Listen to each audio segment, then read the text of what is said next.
ፍጹም መልእክተኛ የሆነው ኢየሱስን እንከተለው አለ።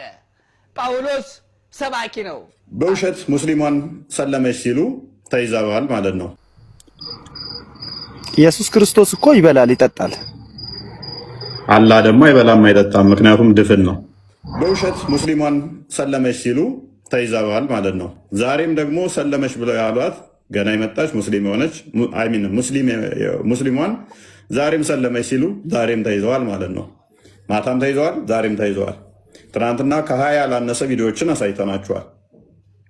በገንዘብ ሲያሰልሙ ራሱ ሙስሊም ሆኖ ለገንዘብ ብሎ 4 ጊዜ የሰለመውን አሳይተናቸዋል። ሚስቱ ሙስሊም ነኝ፣ ልጆቹ ሙስሊም ናቸው፣ ቤተሰቡ ሙስሊም ነው። ግን ክርስቲያን ነኝ እያለ እዛኛው ጋር ሻዳ ይዛል፣ እዛ ጋር ሄዳል ሻዳ ይዛል፣ እዛም ሄዳል ሻዳ ይዛል። 16 ሚሊዮን ብር ለማስመለስ ማለት ነው። 16 ሚሊዮን ብር እንትን ተበልቻለሁ ብሎ ክርስቲያን ነኝ እያለ ገንዘብ ይከፍላል ማለት ነው። ዛሬ ደግሞ ከተዋረዱት ውስጥ ቀጥል። ያ እንግዲህ ውሃ ካሳ ውስጥ ሲወጣ መኖር እንደማይችል እንዲሁም እስልምና ደግሞ ያለ ውሸት አንድ ቀን ማደር እንደማይችል በየቀኑ ነው ባይዘው የሚሰሩት ፖለቲካ በየቀኑ። እኛ እንደ አጋጣሚ የምትለቀቅ 1-2 ቪዲዮ ስለምትደርሰን ነው እንጂ እያንዳንዱ አካሄዳቸው እርምጃቸው በውሸት የተሞላ በሐሰት የተሞላ በማጭበርበር በማታለል የተሞላ እንደሆነ መረዳት እንችላለን። ሉክ ዛሬ ቪዲዮ ነው ላሳያችሁ። ኧረ መጀመሪያ አንዴ ምናልባት ማስረጃ ከፈለግሽ ማለት ነው። ምዕራፍ 2 ፈትላት ይችላል። ችግር የለውም። ግን እኔ ስለ እስልምና ብዙ እንትን አይደልኩም። ግን መጽሐፍ ቅዱስን ሳነብ ምናምን ነው አሁን የወሰንኩት ማለት ነው። ግን መማር እፈልጋለሁ። ሁሉም ዘሆል ታክቲካቸው ምንድን ነው? ማጠራጠር። መጽሐፍ ቅዱስን ስናነብ ስህተት መሆኑን አገኘን። ስህተት ነው በቃ ምናምን። ትናንትና ማየታችኋል። መምህራኖቻችን ምንም ያውቁት የለም። መጽሐፍ ቅዱስን ማያውቁም፣ እስልምናን ማያውቁም። እኛ ጋር ጥቅስ አንድ የሚያውቅ የለም። ጥቅስ መዘመር ብቻ ነው የምናውቀው። መምህራኖቻችንም መዘመር ነው የሚያውቁት፣ እኛ መዘመር ነው የምናውቀው። ጥቅስ ምን እንደሆነ አናውቅም። መጽሐፍ ቅዱስ ምን እንደሆነ አናውቅም። አይታችኋል። ትናንትናውንም ልጅ አይታችኋል። ራይት ቀጥል።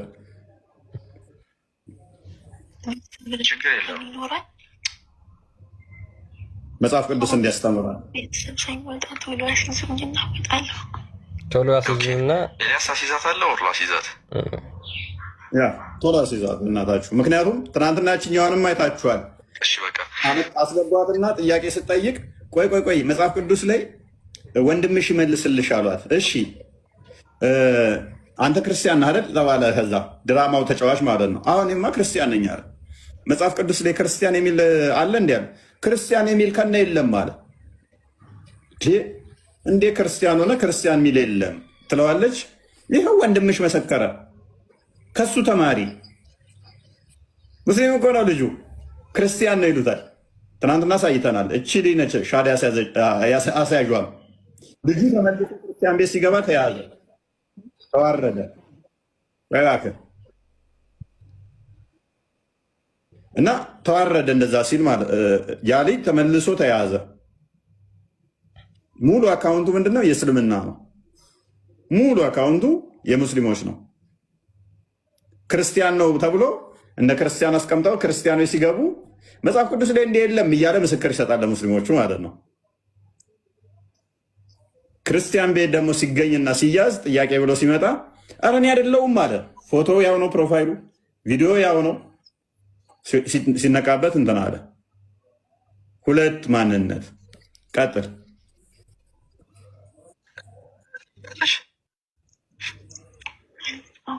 እኔ የምለውን አብረሽኝ በይ። አሽሀዱ አላ ኢላሃ ሁሉን ቻይ አምላክ ማን ነው?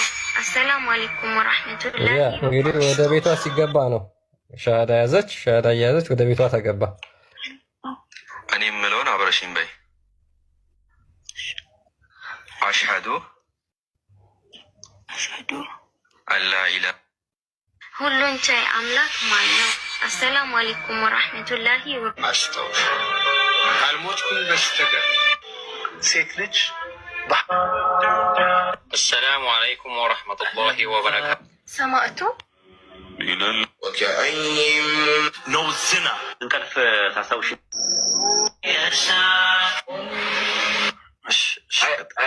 አንድ ችን ብቻ ፍቀድ በኋላ ይቅርታ መጀመሪያ ቃል ስጋ ሆነ ህይወት ፈተና ነው። ወደ እኔ አንስቶ ቀጣይ ጥያቄ አላህም እንደሚለን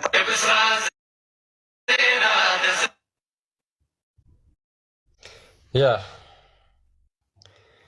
እንደዚህ ነው እንግዲህ። በጣም ክርስቲያን ነች።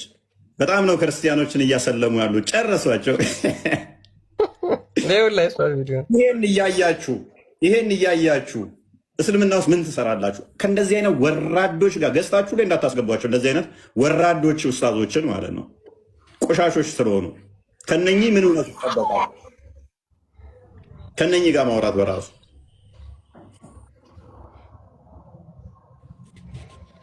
ከዛ ያዞሩታል። እንደዚህ አንድ የተማምቆ አንተ አሁን ቪዲዮና አንድ ዝጋው። ክርስቲያን ዋርኒንግ አይደለም እኮ አንድ ነገር ልጠይቅ።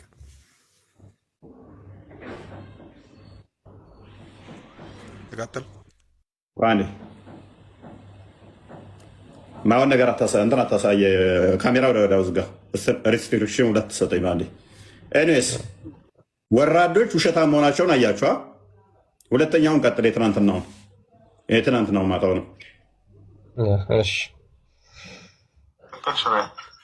እዚህ ላይ ግን ቦት ከመውጣቱ በፊት ፎሎወሯን ቢያሳያችሁ ደስ ይለኛል። ፎሎወሯና ፎሎዊንጓ በስተት እንኳን አንድ ክርስቲያን የለም በስተት እና በጣም ነው ያሳቀኝ እሱ። ይሄ ደግሞ ያው ብራንድ ውሸት ወደ 20 ቪዲዮ አሳይተናል። ወደ 15 ቪዲዮ የሱ ነው። የዚህ የታወቀ ነው የውሸት ፋብሪካ ስለሆነ። ጳውሎስ ምን ይለናል? ዕብራውያን 12 ቁጥር 2 እስከ 3 ባለው ላይ ፍጹም መልእክተኛ የሆነውን ኢየሱስን እንከተለው አለ። ጳውሎስ ሰባኪ ነው አሉ። የኤቦርን ወገኖች ሲሰብካቸው ምንድነው የሚለው? መልእክተኛ የሆነው ፍጹም መልእክተኛ ነው ያለ። ፍጹም ወንትልዎ እንከተለው ለፍጹም መላክነ ፍጹም መልእክተኛ የሆነ አለ። ቆራጥ መልእክተኛ የሆነውን ኢየሱስን እንከተለው። አጅብ እኮ ነው። እንከተለው እሱ አለ የመከራን ሀፍረት የታገሰ ነው። ዘታገሰ ሀብረተ መስቀል የመከራን ሀፍረት የቻለ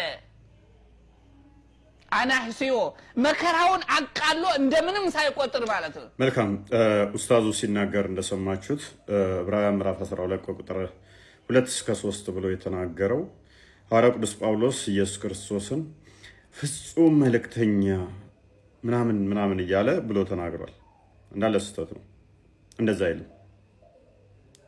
ከቁጥር 1 ጀምሮ ላንብብላችሁ። እንደዚህ ይላል፣ እንግዲህ እነዚህን የሚያህሉ ምስክሮች እንደ ደመና በዙሪያችን ካሉልን፣ እኛ ደግሞ ሸክምን ሁሉ ቶሎም የሚከበንን ኃጢአት አስወግደን የእምነታችንንም ራስና ፈጻሚውን ኢየሱስ ክርስቶስን ተመልክተን በፊታችን ያለውን ሩጫ በትዕግስት እንሩጥ።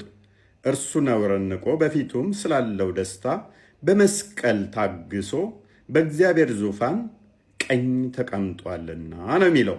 ኡስታዙ ግን ኬት እንዳመጣው ባላቅም ደግማችሁ ስሙት። የማይገናኝ ሲያነባ አይታችኋል። ምናልባትም መስጊድ ውስጥ የጻፉት የራሳቸው መጽሐፍ ቅዱስ ሊሆን ይችላል እንጂ የእኛ መጽሐፍ ቅዱስ እሱ እንዳነበበው አይደለም የሚለው።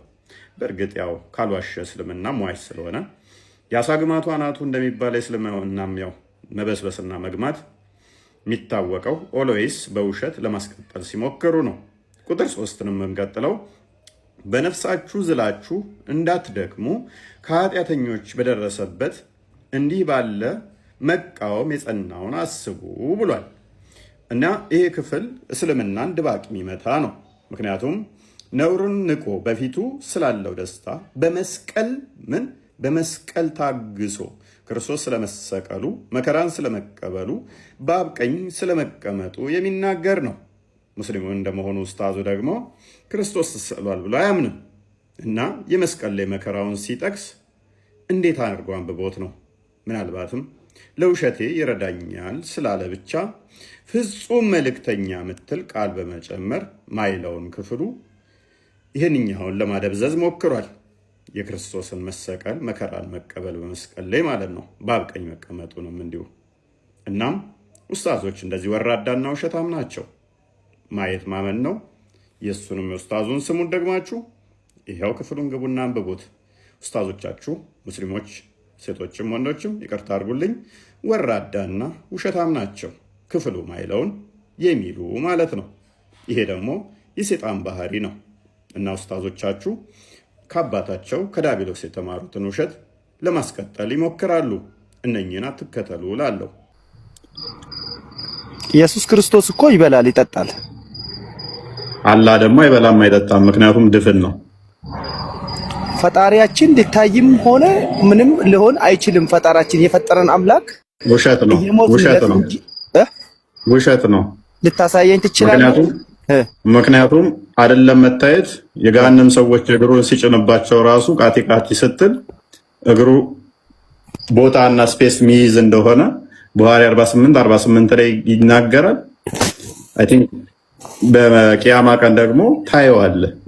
አይታይም የሚባለው የኛ ነው፣ የኛ መንፈስ ስለሆነ ዮሐንስ ወንጌል 1:18 ላይ እግዚአብሔር ማንም ያየው የለም በአባቱ እቅፍ ያለው ልጁ ተረከው።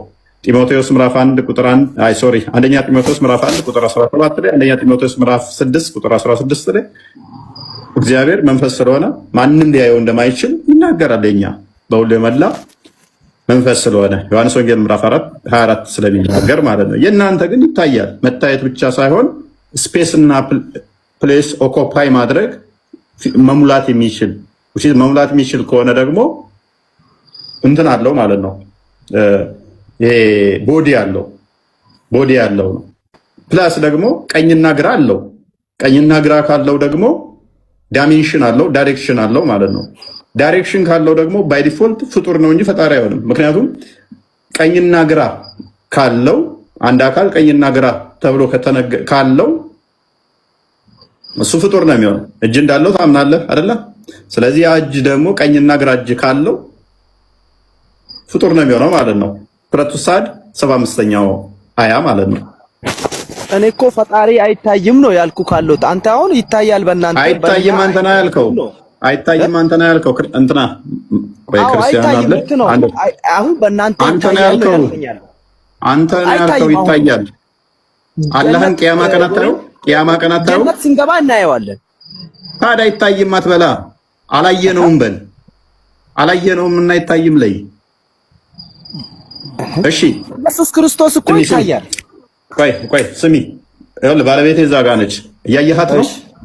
ባለቤቴ ትታያለች እንዴ? አላየኋትም። ሰውና ፈጣሪ ደግሞ አታመሳስል። ሊስን ቆይ፣ አዋጅ ጣልቃ ትግባ። ባለቤቴ ይኸውልህ እዛ ጋር ቆማለች፣ ወጥ እየሰራች ነው። ትታያለች? ለአንተ አትታይም። ግን አትታይም ማለት ነው? እኔ ምሳሌው አልገባኝም። ባለቤትን አንተ አላየሃትም ማለት አሁን እያየሃት አይደለም ማለት እሷ በባህሪዋ በሲፋቷ አትታይም ማለት ነው ወይንስ አንተ አላየሃትም? ቴንክ ዩ። ስለዚህ አላህንም በአካል ገና አላየኸውም እንጂ የማይታይ ባህሪ ስላለው ሳይሆን አይን ማካበበው ሆኖ ሳይሆን አሁን ተደብቆ ስላለ ከአርሽ በላይ ነው ብለህ ስለምታምን ነው አይደለ? ከአርሽ በላይ ነው አይደል? አርሽ በላይ ነው። አዎ ያ ሱረቱ ጣ 5ኛው አያ ላይ፣ ሱረቱ ኑስ 3ኛው አያ ላይ፣ ሱራ 7 54 ላይ ከአርሽ በላይ ነው ብሎ ታምናለህ። ስለዚህ ከአርሽ በላይ ስላለ አይንህ እዛ ድረስ ማየት ስላልቻለ እንጂ ማይታየው ነው አይደለም። በባህሪው ቢመጣ እዚህ ታየዋለህ፣ እዛ ደግሞ ስትታይ ታየዋለህ። ዳስስም ማይችል ነው እሱ። ከሁሉም ነገር እየጠራ ነው ፈጣሪያችን። ሊታይ ማይችል ነው ይላል። በቂያማ ቀን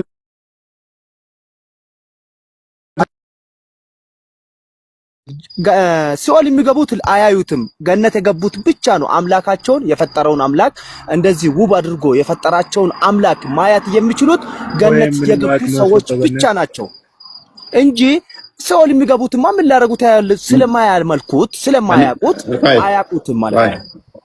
ችግር የለውም። እግሩንም ሊያዩት ይችላሉ። እግሩ አላህ ነው አይደለም? እግሩን አንዴ እሺ ላውራ አይደለም እግሩ አላህ ነው አይደለም? እኛ የፈጠረን አምላካችን ከአፈር የፈጠረን አምላካችን ማለት ነው። ይኸውልህ ልንገርህ፣ አይታይም አይዳሰስም። እግሩ አላህ ነው አይደል? እግሩ ያላህ ነው አይደለም? እግሩ አላህ ነው አይደለም? የምን እግር የለውም አላህ እንዴ? ፈጣሪያችን እየነገርኩህ ነው። በሰው አምሳል አይታይም ፈጣሪ፣ አሁንም ቢሆን ነገም ቢሆን። አልጠየቅኩም እኔ። እግር አለ የለውም? እሺ አቂዳ ምንድን ነው? አሻሪ ነህ? እኔ ሱንዬ ነኝ። እኔ ኖርማል ነኝ። እኔ ኦኬ። ስለዚህ አታሪ ነው የምትከተለው? እኔ ኖርማሉ ነኝ አልኩ። በቃ እኔ አሻሪ አላውቅም። ስለዚህ አካል እግር እንዳለው እጅ እንዳለው ታምናለህ? የማንም አይመስል ፈጣሪያችን ይኸውልህ እጆች እንዳሉት በሰው እንደማይመሰል። እኔ ማን መስል አለ? እኔ ይመስላል ብያለሁ? እጅ እያልክ ራስህ አይመስልም ትላለህ እንደ እጅና እግር ይለያያል። በቃ እጅ ካልክ እኮ ወይ ነው ባይ ዲፊኒሽን እጅ ማለት ምን እንደሆነ ሁላችንም እንረዳለን። አይመስልም ስትል 5 ጣት እንዳለው ግን ታምናለህ። የማንም አይመስልም ስትል እሱ እጅ ሜቢ አንድ አገር ያህል ሊሆን ይችላል፣ ወይንም ደግሞ ዓለም ያህል ሊሆን ይችላል፣ ጋንግሪን ያህል ሊሆን ይችላል፣ በጣም ግዙፍ ሊሆን ይችላል፣ ወይንም ደግሞ ሚጢጥዬ ክር የምታክል እጅ ሊሆን ይችላል። who cares? ስለዛ አይደለም እኛ ፖይንታችን። ስለዚህ እጅ አለው እግር አለው፣ ያንን ታየዋለህ አይደል አንተ?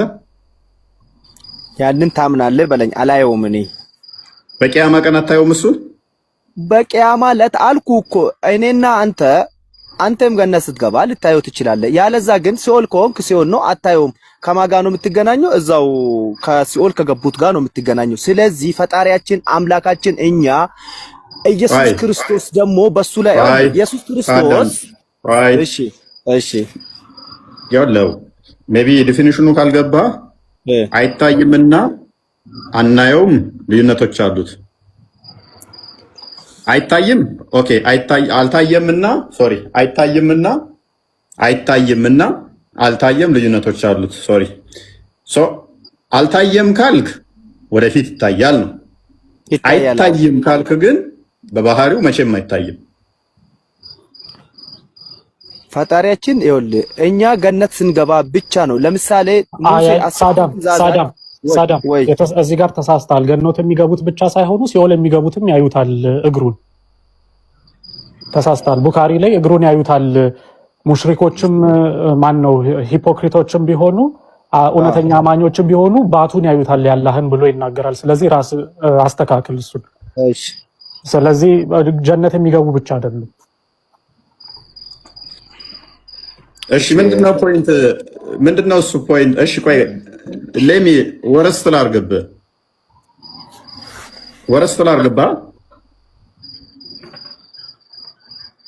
ወንድማችን ታዲያ ወይ የሚታይ ነገር በባህሪው ሪፈረንስ ይፈልጋል፣ ዳይሬክሽን ይፈልጋል። እሺ ይፈልጋል አይፈልግም? እሻት በለኝ። የሚታይ ነገር አቅጣጫ ይፈልጋል ይፈልጋል። ስለዚህ አላህን አይን ያካብበዋል ማለት ነው። ኑር ነው ፈጣሪ። ኑርማ አላህ ሙሐመድ አይቶታል። ስለዚህ ተኑሩ ውስጥ ነው፣ ኑር ውስጥ ነው፣ በኑር ውስጥ ነው ያየው። ኑሩን ያየው አላህን ያየው በኑር ነው ያየው። ዳይሬክት አልተገናኙም። ታዲያ ወጥቷል። ሰማይ ይኸውልህ፣ ሰማይ ሰባቱ ሰማይ ላይ እንደወጣ እናምናለን እኛ። ሌላ መዘዝ ጫርክ ላይ። ስለዚህ አላህ በኑር የተከበበ ነው አይደለ? አዎ። ኑሩ ፍጡር ነው ፈጣሪ ነው? እሱን የሚያውቀው አምላካችን አንድ አላህ ብቻ ነው። እኛ አናቅም። አለማወቅህ ከተጠያቂነት አያድንም። የምታመልከው አካል የምታመልከው አምላክ ምን እንደሆነ እንኳን አታውቅም ማለት ነው። የለበሰው ምን እንደሆነ እንኳን አታውቅም። በደንብ ነው የምናውቀው። ሂጃቡ ኑር ከሆነ የለበሰው ፍጡሪውን ፈጣሪውን አታውቅም። ከሁለት አንዱ ነው የሚሆነው አይደለ? ግን ሶስተኛ የሚሆን አለ? ወይም ፈጣሪ ነው ወይም ፍጡር ነው አይደለ? ፈጣሪ ነው ኑሩ። እኛ ይኸውልህ አንድ አምላካችን ኑሩ ፈጣሪ ነው። ቆይ ኑሩ ፈጣሪ ነው። እኔ አሁን ወደ ኑር አልወሰድኩም። እኛ ይኸውልህ ነብዩ መሐመድ ሰለላሁ ዐለይሂ ወሰለም በኑር በግርዶሽ ነው አናግሯቸው የተመለሱት። ካልገባ በዚህ አላህን የጋረደው ኑሩ ፍጡር ነው ፈጣሪ ነው? እሱን አንድ አምላክ ራሱ ነው የማውቀው። እኛ ሰዎች አናቅም። አምላክን አታውቅም ማለት ነው። አምላክን አታውቅም ማለት ነው። ለምንድን ነው አምላክን አታውቅም? ጥያቄን ጠይቅኛለህ እንዴ? አታውቅም? እሺ እዚህ ጋር መልስልኝ። እሺ ኢየሱስ ክርስቶስ ይበላል ይጠጣል አይደለም እንዴ? ይሸናል ይደክማል። ይሸናል የሚል ማስረጃ እናንጣልኝ። ኢየሱስ ክርስቶስ እንደኔውና ያንተ ሰው እኮ ነው። ማስረጃ አንጣ። ይሸናል የሚል አምጣ። ማስረጃ አንጣ። በስምንተኛው ቀን አልተገረዘም?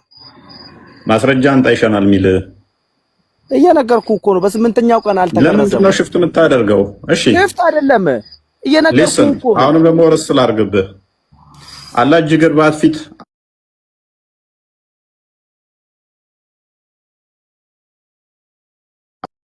የማይመስሉትን ጥያቄ ለምን ትጠይቃለህ? ለምንድን ነው የማይመስለው? እንዴ እጅ ካለው እግር ካለው ባት ካለው ጣት ካለው ፊት ካለው አይን ካለው ጭንቅላት አለ የለውም? ሁፈይ ይቅርታ፣ እስቲ ለማድሪ እሺ፣ እሱን አናግረው። ቆይ ራስህን ነው ማናገርህ። አናግረኝ፣ ችግር የለም። ጭንቅላት አለ የለውም? አላህ ነገርኩ። ይኸውልህ አሳጥሬ ከነገርኩ አላህ ጭንቅላት አለ የለውም? ምንም የጠራ ነው አልኩ እኮ። ጭንቅላት አለ የለውም? የጠየቁን ብቻ መልስ። እንዴ ጭንቅላት አለው የለውም? ምን ማለት ነው? እጅ አለው አይደለ? እንዴ እጅ አለው እግር አለው። እኛን የማይመስል ነው።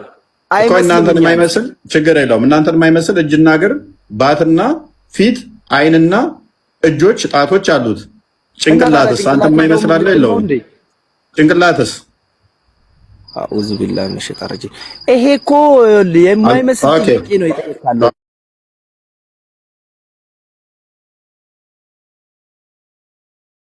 ብልት አለው የለውም? እኛን አይመስልህም ብያለሁ እኮ አገር የሚያህል ትልቅ የግብዳ ብልት ወይንም ሊሆን ይችላል።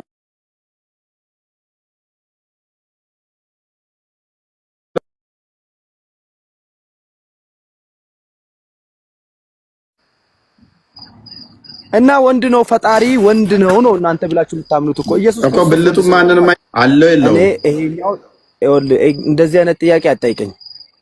ለምን ነው የማልጠይቅህ? አምላክህን እጅ አለው እግር አለው ባት አለው ፊት አለው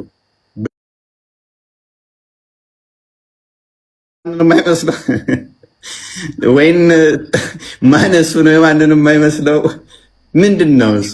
እኔስ አየህ እኔ ልጠይቀው አንዴ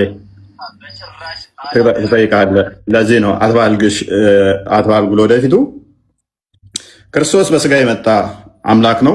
በስጋ እንደመገለጡ መጠን የሰው ልጅ ተብሎ ይጠራል። ዮሐንስ ወንጌል ምዕራፍ 8 ላይ ቁጥር 40 ላይ የሰው ልጅ ራሱን ይላል። የሰው ልጅ እየበላ እየጠጣ መጣ ብሎም ራሱን ተናግሮታል። ምክንያቱም በስጋ መገለጡን ለመጠቆም እየበላ እየጠጣ መጣ። ባይዘ ክርስቶስን በስጋ መምጣቱን አለማመን በራሱ ከሃዲነት ነው። በስጋ መጣ ብለህ ሰው አይደለም ማለት በራሱ ከክርስትና የሚያስወጣ አስተምሮ ነው። ምክንያቱም እርሱ ይዞት የመጣው ምድራዊ ስጋ አይደለም ብለው የሚያምኑ ስላሉ ማለት ነው። የነሳው ከማርያም አይደለም ብለው የሚያምኑ ስላሉ ክርስቶስ የሰው ልጅ አይባልም ብለው የሚያምን ካለ ከክርስትና ይወጣል። ሰው አይባልም የሚል ካለ ከክርስትና ይወጣል። ከክርስትና ወላ ይወጣል ማለት ነው። ያ ምክንያቱም እሱ ራሱን ምን ብሏልና የሰው ልጅ ብሎ ጠርቷልና እርሱ የባሪያን መልክ ይዞ በምስሉም እንደ ሰው ተገኝቶ ይኸውም ለመስቀል ሞት እንኳን ታዘዘ ተብሎ ተነግሮለታልና ስለዚህ ክርስቶስ ወንድሞቹን ሊመስል እኛም መሰለ በስጋ ተብሎ የተነገረለት ኤፌሶን ምዕራፍ 2 ቁጥር 5-7 ዕብራውያን ምዕራፍ 2 ቁጥር 15-16 በስጋ የተካፈለው ወንድሞቼ የሚያለን የአብርሃምን ዘር ያዘ እንጂ የመላእክትን ዘር አልያዘም። ስለዚህ የእኛን ዘር ነው የያዘው። በስጋ የተገለጠው እርሱ አምላክ ነው። እሱ በስጋ የተገለጠው የሰው ልጅ ነው። ሰው ልጅ ተብሎ ይጠራል። በስጋ የተገለጠው ቃል ማለት ነው። ስለዚህ ለክርስቶስ እነኚህ የሰው ልጅ የሚለው ይነገሩለታል። እንደኛ የባሪያውን መልክ ያዘ ተብሎ ስለተባለ ማለት ነው። ነገር ግን እሱ ፍጹም አምላክ መሆኑን ደግሞ መዘንጋት የለብንም። ስለዚህ ይሄ መቆሸሽ ምናምን ነገሮች በእኛ አይነገሩም። ሳዳ የመጸዳዳት ምናምን እንደዚህ ከተበላ በኋላ እንደዚህ እንኳን ለእኛ ሳዳም ሜቢ ታሪኩን በደንብ አታውቅ ይሆናል እንጂ ለእናንተም ገነት ስገቡ እንኳን በልታችሁ መጸዳዳት ምናምን ካካ ማለት ምናምን እንደዚህ የለም ብላችሁ ነው የምታምኑት። በእኛ ደግሞ ምን ይታመናል መሰለ ሳዳም እነኚህ የመጡት የሰው ልጅ ከውድቀት በኋላ የመጡ ናቸው እነኚህ ብለን ነው የምናምነው። በኃጢአት ምክንያት የመጡ ናቸው። ጸጋ ከመጉደል የተነሳ የመጡ ናቸው ብለን ነው የምናምነው። እንኳን ለክርስቶስ ለማርያምም አይነገርም። አንዳንድ በቤተክርስቲያናችን ደግሞ አሉ አባቶች እስቲል አሉ አይነገርላቸውም። አይ ቲንክ ኦኬ ለጊዜው ልቆጠር ስማቸውን ከመጥራት ግን በአባቶች ቅዱሳን አባቶችም እንደዚህ ማይነገርላቸው አሉ። ከሰውነታቸው ቆሻሻ ይወጣል ምናምን ተብሎ ማይነገርላቸው የሌለባቸው ንጹህ የሆኑ አሉ ማለት ነው። ያም የሆነው ምንድን ነው? ይሄ ከሰውነት ቆሻሻ መውጣት በራሱ ተገነት ከወጡ በኋላ የመጣ ስለሆነ ማለት ነው። የኃጢአት ውጤቶች ናቸው እነኛ እንጂ እነኛ ማርያም ለምሳሌ ጸጋዋ ከፍ ያለ ቅድስት ንጽሕት ነች። ንጽሕት ነው የምንላት አይደለ? ስለዚህ ምንም አይነት እድፍ ጉድፍ የለባትም። በሴቶች ላይ ያለው ልምድም የለባትም። በምጥና በጭንቅ እንደዚህ እንትን ፔሪየድ በማየት ምናምን እንደዛ አይነገርላትም። ምንም አይነት እንትን የለባትም። እሷ ልጇ ደግሞ ጸጋን የሚሰጥ እሱማ እንዴት! ስለዚህ አንድ ፀሐይ የሆነ ቆሻሻ ላይ ብታርፍ ፀሐይ በቆሻሻው ትቆሻለች እንዴ? ብርሃን ቆሻሻ ላይ ቢያርፍ ብርሃኑ ይቆሻል? ክርስቶስ ብርሃን ነው፣ የዓለም ብርሃን። እኔ የዓለም ብርሃን ነኝ ይላል። የዓለም ብርሃን ነኝ። እሱ የዓለም ብርሃን ነው። ያ የዓለም ብርሃን ፀሐይ የሆነው ፀሐይን ወለደችልን ይባላል። እሱ ፀሐይ ነው። እሱ ብርሃን ነው። እሱ ምንም ሊያቆሸው አይችልም።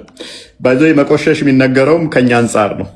ቆሻሻነት የሚነገረው ከኛ አንጻር ነው። ሳዳ ቆሻሻ ተብሎ ራሱ የሚነገረው ለፈጣሪ ምንም አይደለም፣ ለእኛ ነው የሚነገረው። ለእኛ ለምንድን ነው የሚነገረው ካልከኝ ከገነት ስለወጣን መታመም አለ። ያ መታመም የመጣው ደግሞ ከባክቴሪያ አንጻር ነው። ማትታመም ቢሆን ቆሻሻ አይነገርልህም ነበረ። ባክቴሪያዎች ናቸው አለ። የሆነ ምግብን ለምሳሌ እንትን ሲያደርጉት ሲበርዙት እንዲሸት ያደርጉታል። የሆነ ስጋ ገዝተህ ብታስቀምጥ እነኛ ባክቴሪያዎች እንዲበሰብስ ያደርጉታል። ሜይ ቢ ይህንን ታሪክ የምታውቅ ከሆነ ስጋ መበስበስ የመጣው መግማት የመጣው በአይሁዶችና በአይሁዶች ምክንያት ነው ይላል የእናንተ ሐዲስ። ነቢያችሁ ስጋ መሽተት መግማት የመጣው በአይሁዶች ምክንያት ነው ይላል። ሚንስ ከዘር ጋር በተያዘ ባል ደግሞ ሚስቶች ሁሉ ባሎቻቸው የማያመሰግኑት በሔዋን ምክንያት ነው ይላል። ስለዚህ መግማቱ ስጋው ራሱ የመጣው ከገነት እነኛ በመባረራቸው ኃጢአት በመስራታቸው ምናምን ብሎ የሚያስቀምጠው እነኚህ ባክቴሪያዎች ህመም ስለሚያመጡብን ነው። ለእኛ ሽታ መቆሸሽ ምናምን የሚነገረው ለእኛ ነው። ለፈጣሪ ፍጡር ምንም ሊያቆሽሸው አይችልም። አንተ ብቆሽሽ በሳሙና ታጥበህ ልብስ ሊጸዳ ይችላል። ፈጣሪ ምንም ነገር ሊይዘው አይችልም። ምክንያቱም እሱ ፊዚካል ቦዲ ስላልሆነ የሆነ ነገር ሄዶ የሚመረግበት አይደለም፣ የሚቆሽሽ አይደለም። ብርሃን እንደዚህ ታያለ። ብርሃን ላይ እንደዚህ ቆሻሻ ወርረህ መለጠፍ ትችላለህ እንዴ? ብርሃን ነው። እኔ ፊቴ ብርሃን አለ። ብርሃንን ልታቆሽሸው ትችላለህ? አምላክ ብርሃን ነው። ከብርሃንም በላይ ረቂቅ የሆነ ብርሃን ነው። ብርሃናትን ያስገኘ ብርሃን ነው። እሱ የብርሃናት ሁሉ ምንጭ እሱ ብርሃን ነው። ብርሃንን እንኳን ማቆሸሽ የተፈጠረውን ካልቻልክ ፈጣሪን እንዴት ያቆሸዋል ብለህ ታስበዋለህ? እሱ ምንም በምንም ሊቆሽሽ አይችልም። ይሄ የኛ አስተምሮ ነው። የእናንተ ፊዚካል ቦዲ ስላደረጋችሁት ነው። ኮንሰፕታችሁ ፊዚካል ቦዲ ያለው ነገር ስለሆነ የሚያቆሽሸው እንደዛ ነገር የምታስቡ ስላለ ነው። ሜይ ቢ ከዛ ጋር ካያያዝከው ሱረቱ ሂጅር ላይ 26ኛው አያ ላይ ሱረቱ ሂጅር ላይ 33ኛው አያ ላይ አላህ አደምን ከሚገማ ጭቃ በሁለት እጆቹ ነው የሰራው። ጠፍጥፎ አብክቶ ነው የሰራው። ስለዚህ የቆሻሻነት የምታስቡ ከሆነ ፈጣሪ